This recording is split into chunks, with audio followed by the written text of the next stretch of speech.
Hello guys and welcome back to another YouTube video. Today I have the best guide for you for using the CGJ. I'm already at the CGJ Pro. I love him. This is the Pokemon that I've been waiting for. He's definitely here to outdo Cinderace and it's just better. I love all his move sets and I just want to talk to you guys and run down what you should be using on him and what movesets should you be playing and what's liable, what can you use, what can't you not use, what works, what doesn't work. So for held items, he's an attacker, so Buddy Barrier is a must. You need Buddy Barrier for every game you play. Everything you do, every Pokemon you run, you need to be running Buddy Barrier, especially if you're five stacking.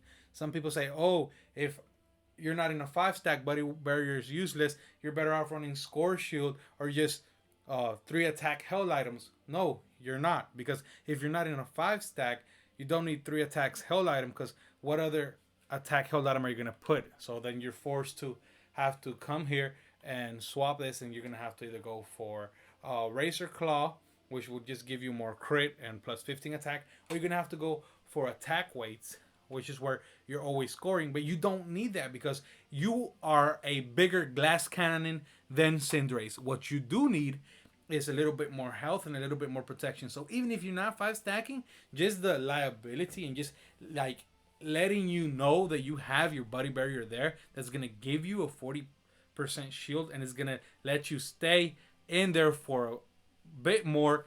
I think that's a lot more worth it than for you to actually change it for something else. So 100% you should always be running Buddy Barrier, Scope Lens, Muscle Band, which is the same thing I run on my Cinderace. And don't worry about attack and don't worry about damage because it's going to be there, trust me. He does incredible amount of damage. Going to the move. So his basic attack, he basically the basic attack increases the speed of basic attack for a short time after one hit. This effect can stack, and with every third activation of this effect, basic attack becomes boosted attacks for a short time. These boosted attacks fire more quills, but the damage dealt by each quill is decreased. So here's what I've felt on this. I feel like after you hit three basic hits, you just have unlimited basic attacks because those attacks are hitting them again more than twice. So it just kind of like it resets the speed, and then you're just doing like crazy auto attacking damage because it's just crazy. This is probably gonna get nerfed, guys, because right now this is insane. This is overpowered. This is OP. It feels like you have infinity power up basic attack. Okay, long reach.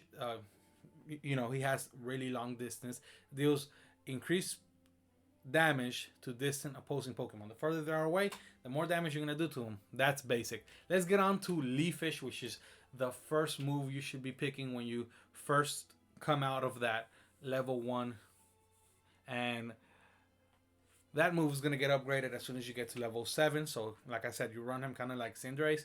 The best move to go for right now for insane damage is going to be the buff for the Razor Leaf, because the Razor Leaf is going to give you a buff for your basic attack, and you're just going to be doing incredible damage and fast amount of damage to everybody, and it's just completely broken. If you don't want to go Razor Leaf, you can go Spirit Shackle. Spirit Shackle is good. It's like you still Dreadnought, still Zapdos, still Rotom good.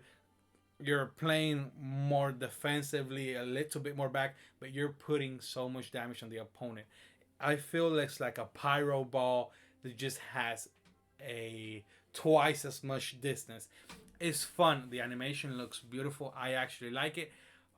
It's liable. You can play both of these moves in ranked, but letting you know, you right now the best move to pick is actually Razor Leaf. This is the liable one. You want to go Razor Leaf 100% of the time. Next to Astonish, deals damage to opposing Pokemon and decreases their movement speeds for a short time. That move gets upgraded at level 8. You have to pick between Leaf Storm and Shadow Sneaks. Shadow Sneaks creates a shadow that takes hold of one opposing Pokemon in the area of effect, dealing damage to it and decreasing its movement speeds and defense for a short time. Also increases the user's movement speeds for a short time. Shadow Sneak is the way to go, guys. Shadow Sneak is crazy. It's what you want. Like, you need Shadow Sneaks. You're going Spirit Leaf and you're going Shadow Sneaks. Every game, you're gonna get insane amount of kills. 14k plus kills is crazy. Shadow Sneaks lowers their speed like a crazy ton, and they're just staying there, taking your auto attacks, which are getting boosted by by the Razor Leaf, and it's crazy. Razor Leaf, Shadow Sneaks, that's the moves that you want. Leaf Storm is not viable. You shouldn't use it.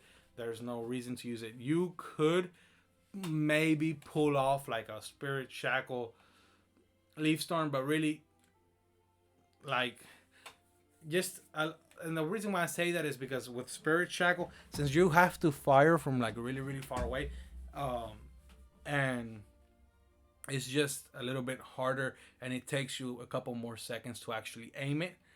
You want to have another attacking move that you can do a little bit of damage with. Leaf Storm actually pushes the opponent back a bit, and then you can Leaf Storm and push them back, and then hit them with the Spirit Shackle. The further they are from you, the more damage you're gonna do with them. That would be the only liable. Spirit Shackle and Shadow Sneak is not liable. It doesn't work. I've tried it. I've tried to make it work, and it just doesn't work for me. Leaf Storm and Spirit Shackle, Razor Leaf, and Shadow Sneaks is definitely where you should be going. And let's go into a practice area and show you what this looks like. So let's talk about the beginning, right? So I put potion on him. Right now, that's crazy.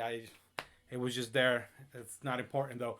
But the battle item that you want to be running on him will either be for intense damage, like just wanting to do over 100k, you go X attack. If you don't, then go full heal. You're gonna like the full heal. Is either one of those two, whichever one you like. So more than anything, you want him to jungle, just because he's so weak early on. It's crazy. Like Grookey kind of weak, Greninja style weak at the beginning. You get your Astonish. Make sure you pop your Astonish on them. Make sure you're doing this jungle as fast as possible. Look how I do my jungle, guys, because some people stand in front of the Ludicolo and kill them, and then they walk around. You can already be at the back, just how you seen me here do the rotation. You can already be in the back, and you can be moving. Watch, and they'll run and they'll chase you, and you can be getting closer to that crab, making the distance. The faster you get to a place, and the faster you get those kills, the faster you're finishing. So there you go, 9:10, 9:12. I've actually done 9:15 with him in my runs. This is the fastest that you should be going. So let me show you about the auto attack, or at least how it is right now. This is definitely getting nerfed. So you hit him once, twice, 3 times, 4, and there you go. And then you just have auto attack. Now, it says for a short time, right? But the thing is, you keep on hitting him more than 3 times. It's just quicker.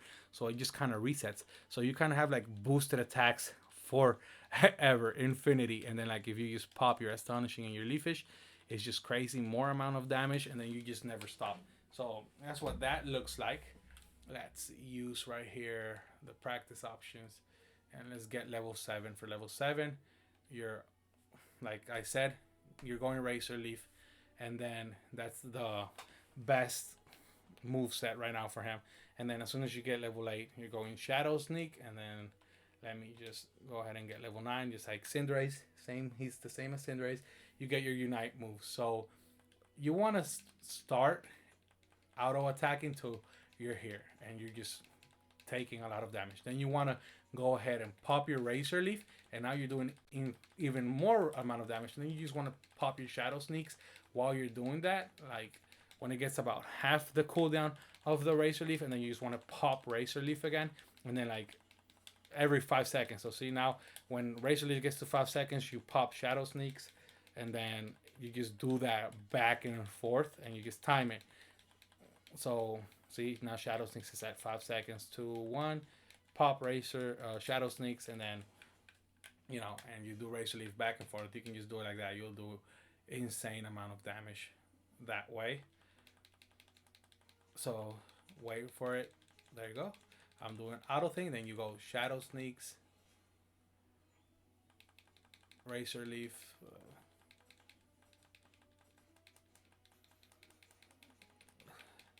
And let me just wait for them to reset again. All right. Let's wait for everything to go off. Let's go where there's a lot more Pokemon so I can show you what I mean. So you start hitting them. 1, 2, 3. There goes. Now you have your auto attack. Pop Razor Leaf. Pop Shadow Sneaks on somebody. Then you come over here. You're still doing fast auto attacking. And your Razor Leaf should always be first. Pop Razor Leaf.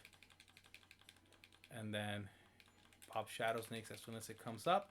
And then you should always be auto attacking. You should never stop hitting the A button. Hit that A button, and as soon as Razor Leaf is on, you should be popping it. It doesn't matter if you're farming. It doesn't matter. And then you just pop Shadow Sneaks. You can pop Shadow Sneaks on farmable Pokemon. You want to. I mean, like, you just never stop. And then you just have Infinity, as you saw there. Like, it's crazy amount of damage. As you can see, Cinderace has no chance. Well, he's level 7 too. And there you go. As you can see, Shadow Sneaks does work on Dreadnought, and you take Dreadnought super quick. Like I'm telling you, he just feels like a better Cinderace. And well, you are already know about the Unite move. So you can control the Unite move. So when you pop the Unite move, as you can see, with your right stick, you can actually aim it. So now what I've done to like learn how to actually aim it, see how I can keep it in front of me, or I can make it go in circles, is I actually move both joysticks in the air, in the direction where I want my Unite move to go. So let's take off the cooldowns real quick and let's just see, for example, let's say I want to hit the crab on my right side. So I can just aim it there, pop it. Now let's say I want to move it to my left side. I just move both sticks and it gives me, I move my left analog stick and my right analog stick and it gives me full control. And then you're always popping your X heal and your X attack. This is how you should be playing him. This is how he's going to work. And this is how you're going to win battles with him. So I'll leave some gameplay of me actually using this and see how it works. Like I said, every game I've been getting easily more than 10 kills. You can easily get 100k plus, and this is the best move set for him. Stay tuned if you're watching this early, because I do have a video coming out for Pokemon Brilliant Diamond and Shining Pearl. I will be streaming it live either here on YouTube, or I will actually be streaming it live on Twitch. Links are in the description below, and see you guys next time.